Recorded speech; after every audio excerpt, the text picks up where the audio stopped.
Getúlio. Você imagina comigo aí a oposição, imagina comigo aí a própria UDN pensando, nossa, um ditador? Olha, ditadura e esse povo está pedindo por Vargas. E você observa um impacto tão grande que mesmo, embora sendo depois, ele acaba se candidatando como senador e deputado nas eleições subsequentes e ele acaba vencendo em alguns estados, tá? Ainda que não de uma forma tão voltada para os impactos sociais quanto a última hora. Também não poderia ser diferente, né? Mas, enfim, vai estar retratando o suicídio do Vargas da mesma forma. Aqui você observa algumas publicações, você observa que no dia 25 houve um silêncio. Nada foi digitalizado pelo Tribuna da Imprensa. Você viu o enfoque das publicações desse jornal voltados muito mais para a posse do Café Filho, que vai ser o vice, que vai estar assumindo agora o comando do Brasil, do que, na verdade, para os impactos sociais, tá? Então, você observa que o perfil do jornal, ele vai estar relacionado diretamente à análise ou não mais aprofundada dos impactos sociais. E eu trouxe a última hora para a gente poder finalizar aqui essa parte. Olha isso aqui, por favor, presta atenção. Matou-se Vargas. O presidente cumpriu a palavra. Só sairei morto do catete. As publicações que seguiram a mesma página no mesmo dia narraram que às 8h30 da manhã, o maior líder popular que o povo brasileiro já havia conhecido encerrou de modo dramático a sua vida, com um tiro no coração. Ainda, no dia 24 de agosto, o periódico transcreveu a mensagem que Vargas deixou antes de desfechar um tiro contra o próprio peito, o tiro fatal. A sanha dos meus inimigos deixa o legado da minha morte. Levo pesar de não ter podido fazer pelos humildes tudo aquilo que desejava. A página subsequente se preocupou em ressaltar a mudança da fisionomia política e eles vão analisar também os impactos, as missas que foram realizadas, não só aqui no cenário nacional, mas internacional também. E aqui eu trouxe outros pontos que você vai ter aí, que vão ser colocados no jornal, a comoção social que você vai ver de forma clara, de forma nítida. Ou seja, concluímos aqui que findou-se sim, o governo Vargas foi findado ali com o ato do seu suicídio, mas o legado de Vargas, ele permanece até hoje. Você observa que você tem ali diferentes perspectivas quanto à forma de se enxergar o governo, mas é uma memória que se mantém viva. E eu trouxe pra gente fechar? Eu fiz uma paródia com meus alunos do ensino médio. Já perceberam que eu dou muita aula pro ensino médio, não é pouca, né? Então, eu fiz uma paródia sobre a ditadura, tá? Do Estado Novo. Eu falei, escolhe aqui nesse formulário o que vocês querem que a gente faça aqui a música. Então eu vou cantar o WhatsApp pra vocês, tá bom? E vou cantar no tema que eu construí com eles, que é a ditadura. Então prestem atenção aí, porque deu muito trabalho para poder fazer isso aqui, tá, gente? Pode soltar aí, por favor. Volta aí, por favor. Tem toda a preparação. Foi com um novo golpe que continuei à frente do governo. Ó, o nome era Plano Cohen. Estado Novo, o nome do momento.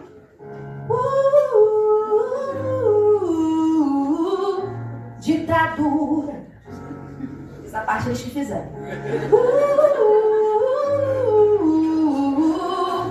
Começou, ó, suprimindo a democracia e findando o federalismo, instaurando estado de emergência. E a Constituição é polaca, inspiração fascista e a carta, bem sabemos que foi outorgada. Ó, e também tem o TIP, então, que censura e persegue, então, tudo aquilo que criticava o Getúlio.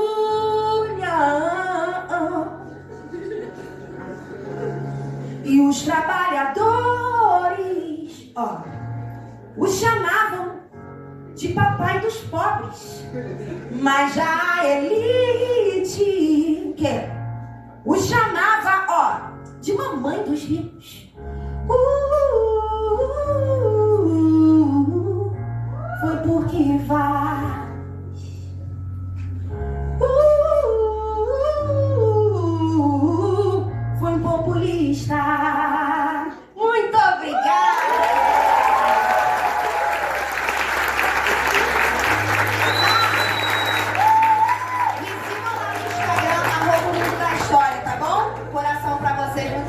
Obrigada, gente.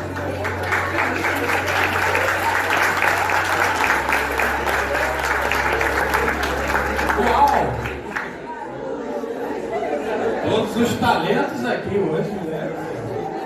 Vai apresentar alguns conceitos para vocês também, discutir alguns conceitos, porque o meu interesse nesse artigo, nosso interesse, né, meu artigo foi feito a 4 mãos, em parceria com a Ana Carolina, lá de Santa Catarina, é mostrar um pouco para vocês sobre quem é Vargas, o que nós pensamos sobre Vargas, qual o reflexo no presente sobre o que pensamos sobre Vargas. Tá?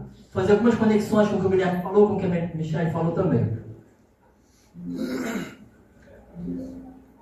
Não foi? Foi. Então, primeira coisa, eu sou um pouco crítico a essa questão de chamar Era Vargas, né? Eu sei que é uma expressão super usada, inclusive em livros didáticos, né? Mas pensando assim, começando a discutir com vocês essa questão de como a gente pensa os nossos políticos hoje e no passado, aí, infelizmente, existe um personalismo político muito grande. A professora Verônica até falou na fala inicial dela, lembrando isso. Né? E eu penso que a gente tem que trabalhar contra esse personalismo. Né? Lembrar que nós, trabalhadores, a gente acorda de manhã, vai pegar trem, pega ônibus, seja o que for, nós somos os protagonistas da nossa história. Então, eu critico um pouco nos meus artigos, inclusive nesse, essa questão de Era Vargas, porque lembra muito aquela história dos grandes homens do século XIX, o imperador, né, o presidente, tudo isso, e a gente tem que varrer um pouco essa história para debaixo do tapete e pensar nós, trabalhadores, como protagonistas. Estão escutando bem? Estou falando aqui nele. É uma voz um pouco baixa? Beleza. Então, assim, essa é a primeira crítica que eu faço. 30 também é uma outra crítica que eu faço também. Né? Muita gente entende como revolução, outros como uma reforma, outros como uma cisão. Né? Se você vê o sentido principal do termo revolução, se a gente for trazer, né, outras revoluções que a gente teve aí, França, China, Cuba e por aí vai, a gente vê cisões muito maiores do que vai acontecer aqui no Brasil. Tá? Ah, mas Thiago, mas houve uma industrialização, houve leis trabalhistas, beleza. Vamos falar sobre isso ao longo da apresentação. Mas fato é que Vargas era um estancieiro, um cara rico, o cara foi ministro do cara que ele derrubou, né? Pouca gente fala sobre isso, foi ministro de 26 até 28, do Washington Luiz. Então, Vargas tem uma... Não estou aqui tirando a importância de Vargas, é porque eu estudo Vargas, mas logicamente a gente tem que relativizar um pouco essa coisa de colocar o cara no pedestal e, enfim. E esse período, a partir de 30, que vai ser inaugurado com a chegada do Vargas, vai ser um período que vai ter principalmente 2 vieses. O primeiro, um viés antiliberal, como resultado, né, da questão internacional, né, que a gente vai ter aí a queda da Bolsa de Valores de Nova York, a gente vai ter no mundo todo governos autoritários, que é uma forma capitalista de se manter, né? Sempre o capitalismo vai se reinventando de forma a enfrentar os inimigos, as possíveis ameaças que existiam, e nisso a gente tem que lembrar também da conjuntura internacional que a gente teve em 17 a Revolução Russa, né? 13 anos antes da entrada de Vargas, é como se de hoje tivesse acontecido em 2011, então é uma coisa muito recente, e muito recente também a criação do Partido Comunista no Brasil em 22. Então, assim, a gente tem um crescimento dos anarquistas das primeiras décadas do século XX e depois do Partido Comunista, que vai crescendo, a mobilização dos trabalhadores vai crescendo. Em 1926, então, teve uma visita do Albert Thomas aqui no Brasil, né, presidente da Organização Internacional do Trabalho. Esse documento mostra os soldados da borracha, nessa área aqui mais escura, foi onde os trabalhadores se destinaram para poder tirar látex e produzir material que foi utilizado pelos Estados Unidos em grande parte na guerra. Né? Milhares e milhares de pessoas morreram nisso aí, né, durante o período de um ano e meio, principalmente, né, foi o auge do segundo ciclo da borracha no Brasil. Aqui são alguns panfletos da galera de esquerda, do PCB, né, outros organismos, contra o Getúlio, né? Aqui falando aqui, arranquemos o nosso líder Miranda dos cárceres infectos de Getúlio, Felinto e Raul. Felinto é o Felinto Miller, chefe de polícia, e o Raul é o Vicente Raul, ministro da Justiça. Então, com decisivas manifestações de massas. Lembrando que, quando o Vargas cria o Ministério do Trabalho em 30, né, ele retira a autonomia financeira dos sindicatos e obriga todos os sindicatos a se filiarem ao Ministério do Trabalho, uma série de sindicatos não aceitou essa intervenção. São chamados sindicatos independentes. Esses sindicatos independentes, todos eles foram invadidos, depredados, expulsos, uma série de mortes aconteceram, tá? Muitas pessoas foram expulsas do Brasil, os que tinham origem estrangeira. Então, houve uma limpa que o Vargas fez num período chamado governo provisório, de 30 até 34. Tá? Foi um período muito... Estou me sentindo meio trazendo caos aqui. Terminou com uma energia tão legal com essa canção, a música, agora eu estou... Tem o teu contraponto. Então... Certo. Foi. Ih, voltei tudo. Aqui a propaganda da extrema-direita, tá? Essa revista aí, revista Nauê, a principal revista da extrema-direita, né, dos chamados integralistas, que eram os fascistas brasileiros da época, inspirados muito no Mussolini. Aqui, eles mostrando que o crescimento dos fascistas realmente foi um crescimento muito grande. Em um ano eles dobraram de quantidade de filiados no Brasil todo, no ano de 35.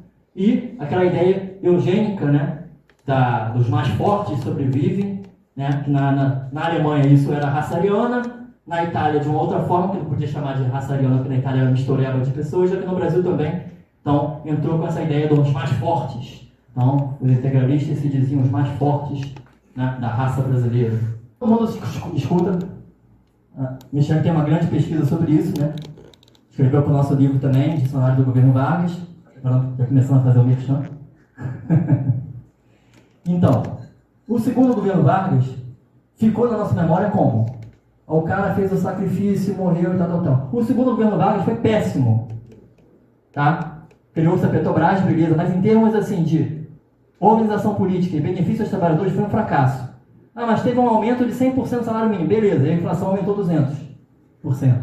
Então assim, o Vargas não soube lidar, claro que é muito relativo à história, mas em termos de conseguir o apoio da população, de você conseguir todo mundo, você conseguir governar colocando as suas métricas, o Vargas não conseguiu. Tá? E acaba que essa ideia do Marte ter ficado mais forte, né? A ideia de sacrifício. A Carta do Testamento é uma carta religiosa praticamente. Ele se compara a Jesus Cristo ali. Ele deu a vida pelo povo, pelas pessoas. Né? É verdade. Se você for fazer uma análise hermenêutica da carta, você vai chegar a essa conclusão. Então, assim, ficou em segundo plano a análise do período. Mas o que ele fez em questão política, econômica, social?